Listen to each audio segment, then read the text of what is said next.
Honorable Speaker, thank you very much.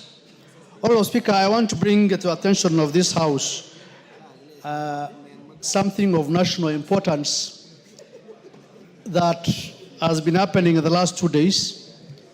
And this is a matter that has been aired on our media stations and televisions called Bloodbath Parliament. Honorable Speaker, that documentary was run by BBC World Service, and it's been run through our national media stations. And it captures or talks about the event that happened in June the 25th. A very sad day indeed, tragic and shameful. Tragic in the sense that we lost lives of our fellow Kenyans. Shameful in the sense that democracy of the parliament was about to be infringed. And nevertheless, it has come at this time, a time that we have really moved on. We spoke about that issue in this House, discussed it, sympathized, mourned our fellow Kenyans who passed on during that day. However, it has come at this time again. As much as we agree that our fellow Kenyans lost their lives, unfortunately, but we also moved on to ensure that we reconcile the country as we move on. BBC World Service has attended to this matter in a way that also looked at the Kenyan society or African society as something that discriminatory, sort of, if I may say so. Honorable Speaker, it looked like our media stations also picked it up without questioning how BBC World Service aired the story.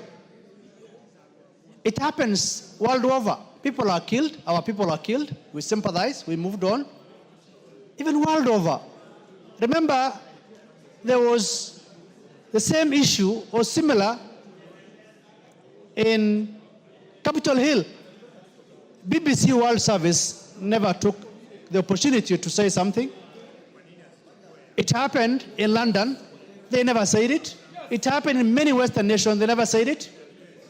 Above all, there's the killing of women and children in Gaza, and BBC World Service never speak about it.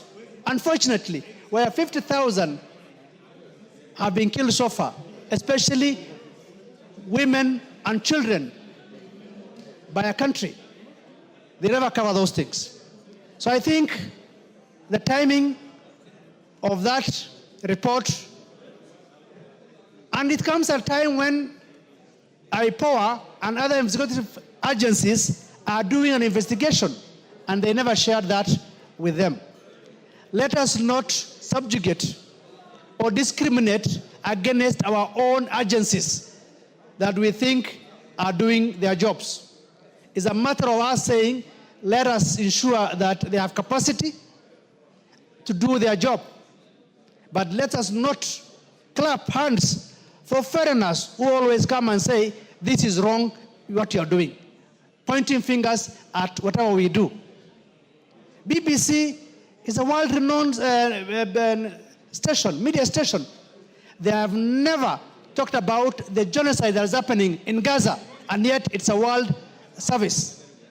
But they want to incite at this time. So, Honorable Speaker, I think why I'm raising this point, because the title itself talks about Bloodbath Parliament.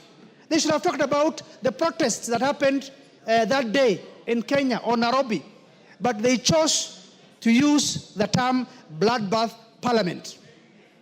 That is to also see Parliament in a very bad light. This doesn't mean that we don't sympathize with our Kenyans who have been killed. We did here. We mourned them. We empathized with them. We sympathized with them. But the timings of this report by BBC World is unfortunate. And it touches on lack of patriotism also on our part, trying to showcase things done by a foreign media.